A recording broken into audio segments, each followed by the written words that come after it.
जय हिंद दोस्तों। आज हम डिस्कस करने वाले हैं बॉटनी की कुछ ब्रांचेस यानी वनस्पति विज्ञान की कुछ इम्पोर्टेंट शाखाएं।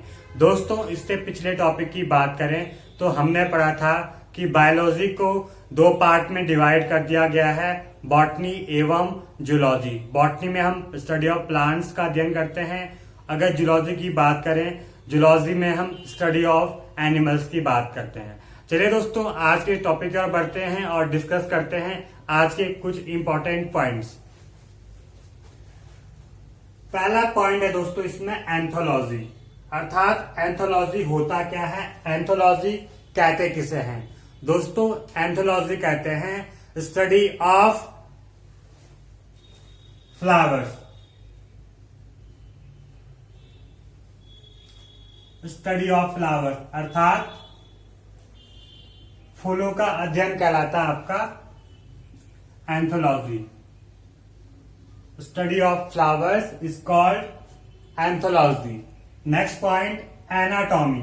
दोस्तों, अगर एनाटॉमी की बात करें तो एनाटॉमी कहते हैं किसी ह्यूमन बॉडी की या किसी एनिमल की आंतरिक संरचना का अध्ययन, अर्थात internal study of any animals like आपका dog, cow, cat, human body is it called anatomy, अर्थात आंतरिक संरचना का अध्ययन।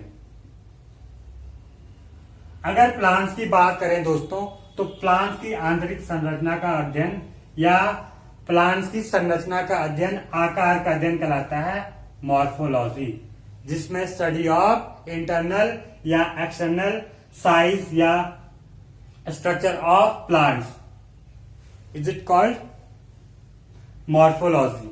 अगर बात करें दोस्तों इसमें बैक्टीरियोलॉजी, तो बैक्टीरियोलॉजी में हम स्टडी करते हैं बैक्टीरिया यानी जीवाणु की, किसकी, जीवाणु का अध्ययन। ब्रायोलॉजी की बात करें तो ब्रायोलॉजी में हम स्टडी करते हैं दोस्तों ब्रायोफाइटा के अंदर जो भी प्लांट्स आते हैं उन सब की स्टडी करते हैं हम ब्रायोलॉजी के अंतर्गत। Studies bryophyta, bryophyta. Cytology which studies called cytology. दोस्तों, कोशिका के अध्ययन को कहते हैं साइटोलॉजी यानी स्टडी ऑफ सेल्स, जो कि हम पिछले टॉपिक में डिस्कस कर चुके हैं। कोशिका का अध्ययन, कोशिका का अध्ययन क्या कहलाता है, study of cell is called cytology. बात करें अगर कोशिका की खोज की तो 1665 में राबर्ट ने की थी और कोशिका सिद्धांत दिया था स्लाइडेन एंड स्वान ने। ठीक है, अब बात करते हैं नेक्स्ट पॉइंट की इसमें, डेंड्रोलॉजी। डेंड्रोलॉजी कहते किसको है दोस्तों, डेंड्रोलॉजी कहते हैं वृक्षों एवं झाड़ियों का अध्ययन। जितने भी आपके बड़े बड़े ट्रीज हैं या झाड़ियां हैं उन सब की स्टडी को कहते हैं डेंड्रोलॉजी। लिख देता हूं यहां पर मैं, वृक्षों एवं झाड़ियों का अध्ययन, वृक्षों एवं झाड़ियों का अध्ययन कहलाता है डेंड्रोलॉजी।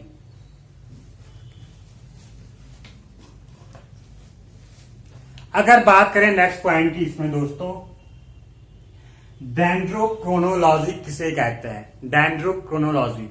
अगर हम डेंड्रोलॉजी पढ़ते हैं तो वृक्षों एवं झाड़ियों का अध्ययन, डेंड्रोक्रोनोलॉजी पढ़ते हैं तो वृक्षों एवं झाड़ियों की एज का अध्ययन यानी उनकी उम्र का अध्ययन करना क्या कहलाता है, डेंड्रोक्रोनोलॉजी इज कॉल्ड क्या, इन प्लांट्स अर्थात ट्रीज और झाड़ियों के उम्र का अध्ययन कहलाता है डेंड्रोक्रोनोलॉजी।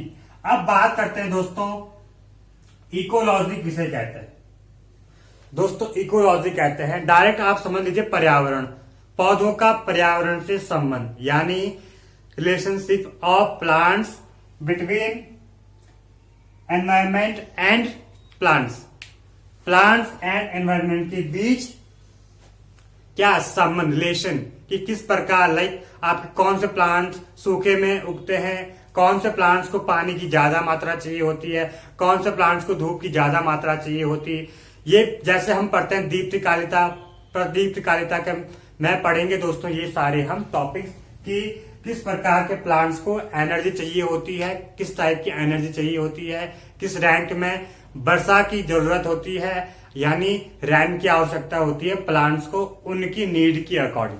अब बात करते हैं दोस्तों इसमें इकोनॉमिक बॉटनी, अर्थात पौधों की आर्थिक स्थिति से महत्व, यानी प्लांट्स का आर्थिक महत्व, अर्थात economic importance of plants, we can say economic botany, जिसमें हम जो आर्थिक महत्व है प्लांट्स का या पेड़ पौधों का उसका अध्ययन करते हैं हम इकोनॉमिक बॉटनी के अंतर्गत। अब बात करते हैं दोस्तों नेक्स्ट पॉइंट की, एम्ब्रियोलॉजी। अगर एम्ब्रियोलॉजी की बात करें दोस्तों तो एम्ब्रियोलॉजी का मीनिंग है जब संलयन होता है, जायगोट बनता है, तो जायगोट के बाद जो भी निषेचन जायगोट की प्रक्रिया होती है या जो भ्रूण बनता है उसके संवर्धन की प्रक्रिया कहलाता है एम्ब्रियोलॉजी। एम्ब्रियो का मीनिंग होता है भ्रूण, एम्ब्रियोलॉजी मतलब जायगोट से लेके भ्रूण तक के संवर्धन की स्टडी या का अध्ययन कहलाता है आपका एम्ब्रियोलॉजी। बात करें हॉर्टिकल्चर, हॉर्टिकल्चर तो आपने बेसिकली सुना ही होगा। हॉर्टिकल्चर कहते हैं दोस्तों उद्यान विज्ञान, उद्यान विज्ञान, जिसमें हम फलों के बारे में पढ़ते हैं, पुष्पों के बारे में भी पढ़ते हैं और जितने भी वनस्पतियां उन सब के बारे में हम हॉर्टिकल्चर के अंतर्गत पढ़ते हैं। अब बात करते हैं दोस्तों प्लांट ब्रीडिंग। प्लांट ब्रीडिंग होता क्या है? तो दोस्तों प्लांट ब्रीडिंग होता है पादपों की किस्मों को सुधारने का अध्ययन, यानी किस प्रकार हम विकसित प्लांट्स डेवलप कर सकते हैं, यानी विकसित प्लांट्स का निर्माण कर सकते हैं। जैसे आजकल तना को काट कर, एक प्लांट से तना काट कर दूसरे प्लांट्स में लगा देते हैं, तो इसे कहते हैं दोस्तों क्या?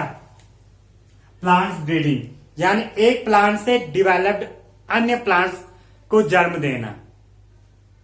जैसे नींबू का करते हैं हम दोस्तों, उसकी टहनी काट के दूसरे प्लांट्स में लगा देते हैं, तो इस प्रकार के अध्ययन को कहते हैं प्लांट ब्रीडिंग। बात करें पोमोलॉजी, तो पोमोलॉजी कहलाता है फलों का अध्ययन, स्टडी ऑफ फ्रूट्स, फलों का अध्ययन, study of fruit is called pomology. बात करते हैं टेरिडोलॉजी, जैसे दोस्तों अभी हमने पढ़ा था ब्रायोलॉजी, सेम उसी प्रकार टेरिडोलॉजी होता है, टी इसमें साइलेंट रहता है। टेरिडोलॉजी में हम बात करते हैं दोस्तों प्लांट्स की, किसकी बात करते हैं? टेरिडोफाइटा प्लांट्स की बात करते हैं हम टेरिडोलॉजी। बात करते हैं स्पर्मोलॉजी, स्पर्मोलॉजी दोस्तों स्पर्म का मीनिंग है बीज, लॉजी का मतलब अध्ययन, तो बीजों का अध्ययन सिंपल सा है दोस्तों कि study of seeds, we can say spermology, अर्थात स्पर्मोलॉजी कहते हैं बीजों का अध्ययन, बीजों का अध्ययन इज कॉल्ड स्पर्मोलॉजी। अगर बात करें दोस्तों इसमें नेक्स्ट पॉइंट की, जेनेटिक्स किसे कहते हैं? जेनेटिक्स आनुवंशिकता, तो आनुवंशिकता का अध्ययन कहते हैं जेनेटिक्स को, जिसके फादर हैं ग्रेगर जॉन मेंडल। कौन? ग्रेगर जॉन मेंडल, अर्थात आनुवंशिकता का अध्ययन, study of genetics, we can say genetics, simple सा आनुवंशिकता का अध्ययन। फॉरेस्ट्री में हम क्या करते हैं? तुम्हारे प्लांट्स, फल, फ्रूट, जितनी भी सब्जियां सारी फॉरेस्ट्री के अंतर्गत आती हैं। बात करें हिस्टोलॉजी, हिस्टोलॉजी में करते हैं दोस्तों हम टिश्यू की बात, यानी ऊतक की बात, study of tissues, plant tissues, we can say histology में करते हैं हम ऊतकों का अध्ययन। अब बात करते हैं मॉर्फोलॉजी, जो कि हम डिस्कस कर चुके हैं कि पौधे की बाह्य संरचना, आकार या internal structure of any plants, we can say morphology, plants के आकार का अध्ययन कहलाता है मॉर्फोलॉजी। बात करते हैं माइकोलॉजी, माइकोलॉजी कहते हैं दोस्तों स्टडी ऑफ फंगस, अर्थात कवकों का अध्ययन, कवकों का अध्ययन कहलाता है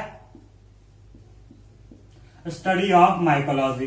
फाइकोलॉजी की बात करें तो study of algae, study of algae is called phycology, अर्थात शैवालों का अध्ययन कहलाता है फाइकोलॉजी। बात करें फार्मेकोलॉजी, तो फार्मेकोलॉजी, फार्मा का मीनिंग है दवाइयां और लॉजी का मतलब अर्थ, अध्ययन, अर्थात फार्मेकोलॉजी का मीनिंग होता है दोस्तों औषधीय पादपों का अध्ययन, औषधीय पादपों का अध्ययन इज कॉल्ड फार्मेकोलॉजी।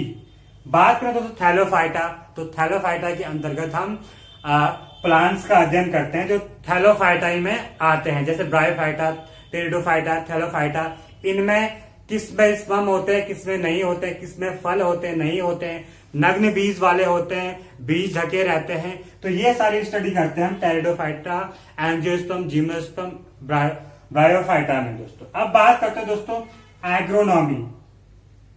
तो एग्रोनॉमी का अध्ययन या एग्रोनॉमी कहते हैं फसलीय पादपों का अध्ययन। जितने भी आपका फसलीय पादप, चाहे गेहूं, चावल, जो भी फसलीय पादप है उनका स्टडी का अध्ययन कहलाता है एग्रोनॉमी। बात करते हैं पैथोलॉजी। दोस्तों पैथोलॉजी में हम बात करते हैं प्लांट्स डिजीज का डिस्कशन, अर्थात पादपों की रोगजनक विविधताएं, अर्थात पादपों में कौन सा रोग होता है, नहीं होता। लाइक आपका गेहूं का कीट रोग, आलू का कीट रोग, ये सारी डिजीज हैं। प्लांट्स डिजीज जितनी भी होती है हम सारी पढ़ते हैं किसके अंदर, पैथोलॉजी के अंतर्गत। पीडोलॉजी की बात करें तो स्टडी ऑफ सॉइल, अर्थात मिट्टी का अध्ययन कहलाता है। डिफरेंट टाइप की मिट्टी का अध्ययन कहलाता है पीडोलॉजी। इवोल्यूशन की बात करें दोस्तों तो इवोल्यूशन विकास, पादपों के विकास का अध्ययन। इवोल्यूशन का मतलब ही होता है क्या, विकास, अर्थात विकसित प्लांट्स की स्टडी का अध्ययन इज कॉल्ड इवोल्यूशन। बात करें टैक्सोनॉमी। टैक्सोनॉमी वर्ड किसने दिया, कैरोलस लिनियस। क्यों यूज किया जाता है, वर्गीकरण के लिए, यानी प्लांट्स का वर्गीकरण के लिए हम टैक्सोनॉमी का यूज करते हैं। तो study of classification, plants classification, we can say taxonomy. बात करें वायरोलॉजी तो स्टडी ऑफ वायरस, विषाणुओं का अध्ययन कहलाता है वायरोलॉजी। अगर इसमें फ्लोरिकल्चर की बात करें दोस्तों तो फ्लोरिकल्चर कहते हैं जितने भी आपके डेकोरेटिव फ्लावर्स होते हैं, यानी सजावटी पुष्प होते हैं, उनका अध्ययन कहलाता है फ्लोरिकल्चर।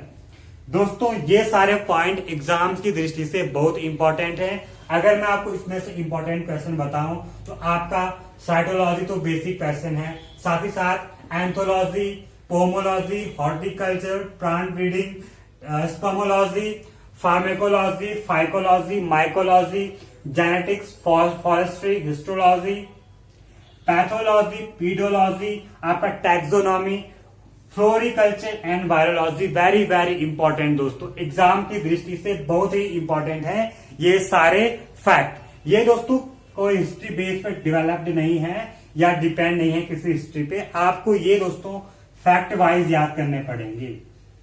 स्टडी ऑफ फ्लावर्स क्या कहलाता है, एंथोलॉजी। तो आपको सिर्फ इतने याद करने हैं कि एंथोलॉजी कहते हैं किसको, पुष्पों के अध्ययन को। इसके पीछे कोई भी कहानी नहीं होगी दोस्तों, जैसे उत्तराखंड की हिस्ट्री में है कि राजाओं की एक दूसरे के प्रति कहानियां, लेकिन यहां पर आपको फैक्चुअल क्वेश्चंस याद करने पड़ेंगे। एनाटॉमी पूछ लिया, व्हाट इज एनाटॉमी, तो internal and external structure study of human body, animal body. Morphology की बात करें तो internal study of internal structure of any plants. Cytology study of cells. Ecology relation between plants and environment, we can say ecology. Economic botany जो कि economic importance होती है plants की, वो सब हम पढ़ेंगे इसमें। बात करें प्लांट ब्रीडिंग में तो प्लांट ब्रीडिंग में हम पौधों की किस्मों का अध्ययन करते हैं, यानी नए नए तरीके के पौधों को उगाना, नए नए प्रकार के पौधों को उगाना कहलाता है plant breeding. Pomology study of fruits. Pteridology pteridophyta का अध्ययन। स्पर्मोलॉजी बीजों का अध्ययन। तो दोस्तों सारे फैक्चुअल क्वेश्चन आपको याद करने ही पड़ेंगे। थैंक यू दोस्तों, जय हिंद।